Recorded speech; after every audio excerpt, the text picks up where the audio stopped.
every single day before. Yes. Give me just 1 minute. Okay, so our scenario here, we have math club t-shirts. They're selling for $7.50 each. They need to hit their goal of $500 by Friday, by tomorrow.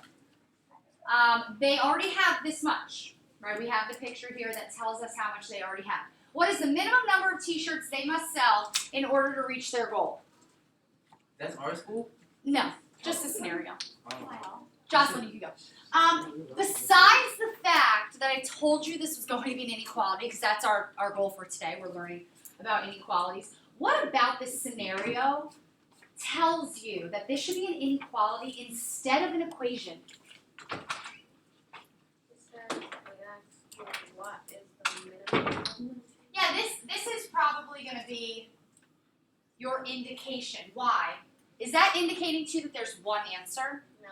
No, that's indicating what? That there's a Minimum. Yeah, there's a range, right? So here's the thing. If we're doing a fundraiser and we want to raise $500, would we be upset if we raised $1,000?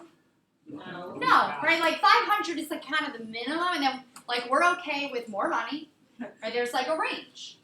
Very good.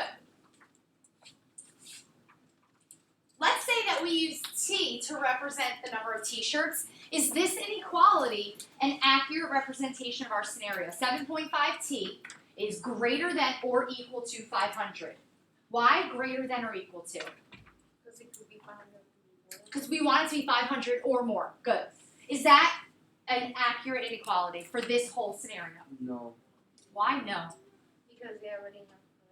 Because they've already earned money, right? They don't need to make $500 more, right? They already earned $337.50. What else do I need to figure out in order to determine how much money we need to raise by tomorrow? We need to subtract 500 on the number money How can you? So what's that value that you're trying to find? how much money you need. Yeah, the difference. How much more money we need to get to our goal. Okay, so can we create an inequality that represents this scenario? Yes. What would we put in it? Be 7.5. Okay, we have 7.5T. This is how much money we're going to make for every t-shirt, right? T is the number of t-shirts. But does it have to be an actual number or can it be a variable? What do you mean? Like in the equation.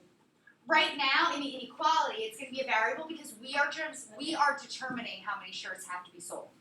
The variable represents the number of shirts, and this represents the amount per shirt. So 7.5T together is the total amount that we've made off of the shirts. Okay, what else do we have to add in here? Don't you have to subtract before you put the other number?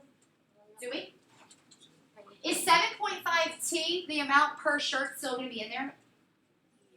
Okay, what else do we need in the equality? The inequality. The money they earn. The money. Okay, we need to add in the money that we've already earned. Actually, the money you need. The money you need, not the money that you earn. What do you think? Let's talk about the money we already have plus the money that we're still going to earn. What do we know about those two numbers together? That they should be greater than or equal to 500. Does that make sense? Does our total amount of 500, is the total amount of 500 or maybe more going to be made up of the $337.50 that we've already got, plus anything else we earn from some random number of t-shirts? Yes? Yeah. Good. This is a multi-step inequality. If I had a multi-step equation, what would I do? How would I solve?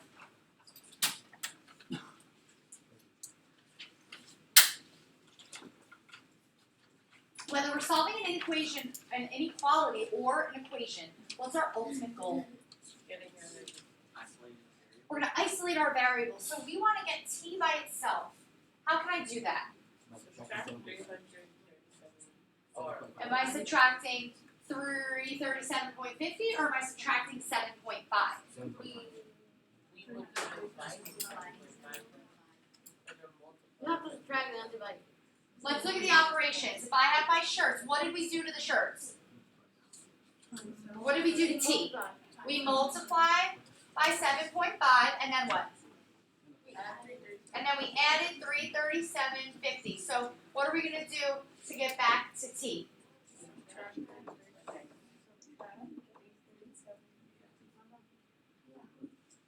Right, we'll take away the 337.50.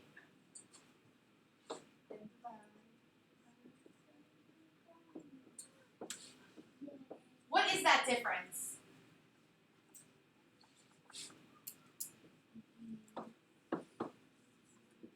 $500 minus 337.50. How much money? So the 337 I already have. My goal is 500. How much money do we need to earn?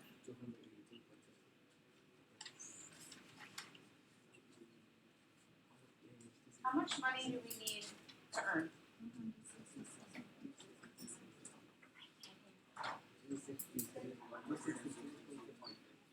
Say again?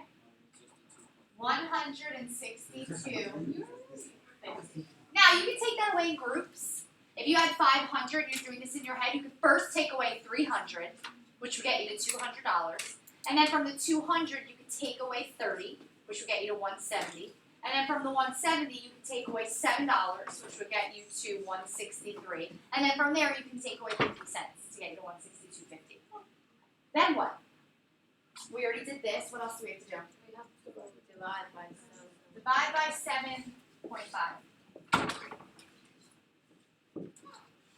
So the big question here, which we're going to find out right now, how many t-shirts do they need to sell? Find me a value. Solve. How many t-shirts do they need to sell? It doesn't have to be in your head.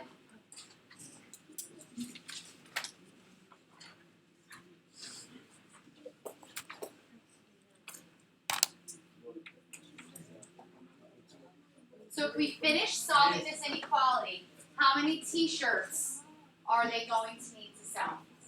You should all be solving. Miss. Yeah. How do you divide? How do you divide? I know you break it up, but like, how do you like work it out?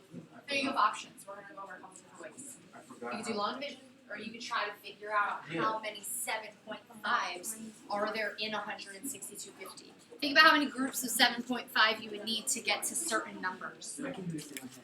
We're going to go over a strategy that, if you don't want to use long division, would help you in this scenario. I need them.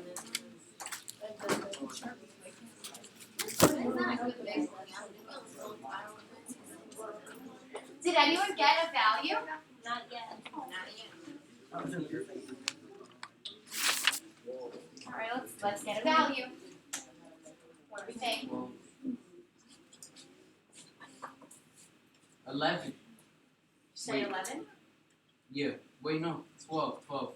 Say 12. Okay. 12 is that over? 22. Did anyone get anything else? Oh, no, yeah. 21. Yeah, 22. 22. You said 22 instead of 12? Yeah, because Okay. like, I forgot that.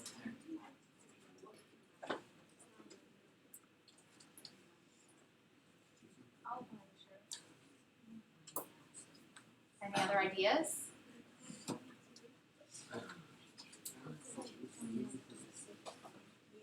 Do we all agree 21 or 22. 22? You say 22? Okay, another one for 22.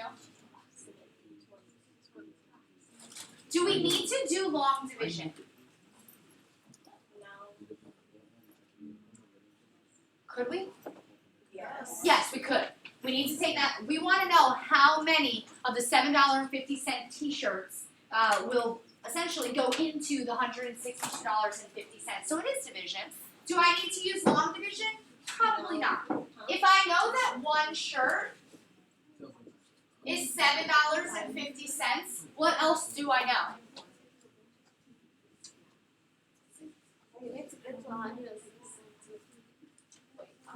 In terms of the shirts, if one of them is $7.50, two of them would be $15. What else do I know? That 10 will be 70 and 75. That 10 of them would be $75. 20 would be 150. 20 would be $150. Okay. That's it.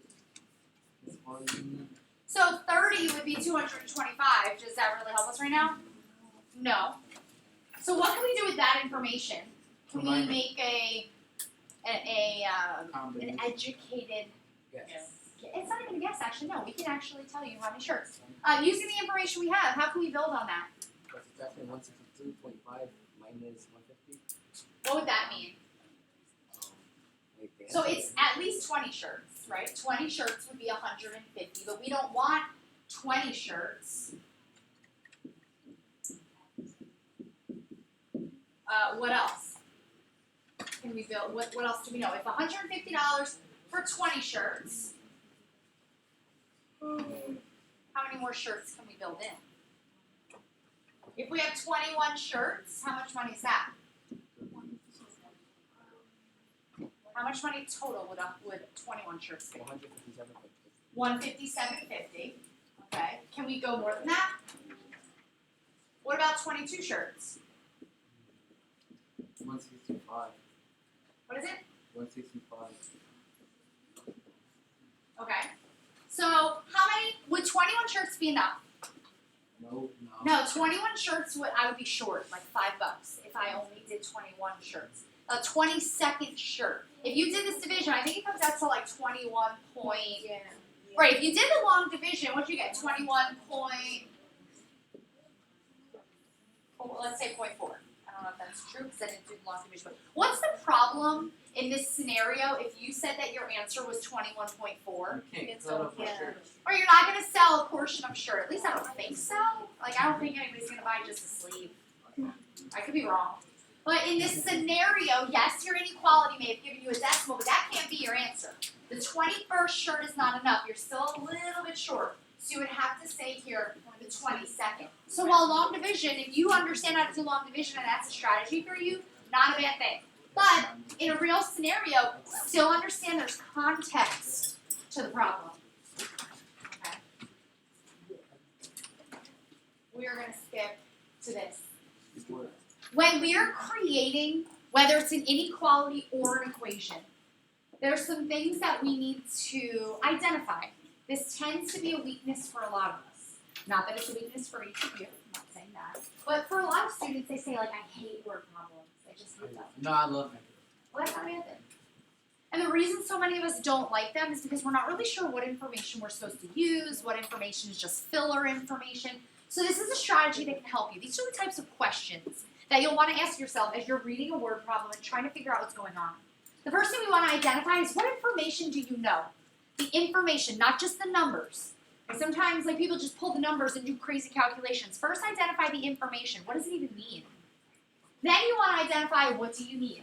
What is the thing that you're asked to find? And then from there, in this scenario, you're going to try to put together an inequality that would represent this scenario to help you find the solution. Once you write that inequality, solve it. And then at the end, once we get an answer, we want to figure out, does this answer really make sense? Or did I just plug something into a calculator and I'm going with it? All right, so ask yourself, is this solution reasonable? Does this range make sense? And then the number line is helpful because that's how you can test other values to make sure that your symbol for inequality is the right direction. So let's take about 5 minutes, maybe 6, with the people around you, and I want you to try to go through each one of these 6 pieces of information to write an inequality and solve for this scenario. I'm actually going to pause. I'm going to stop the recording because we don't need the 7 minutes of you guys working to be on here.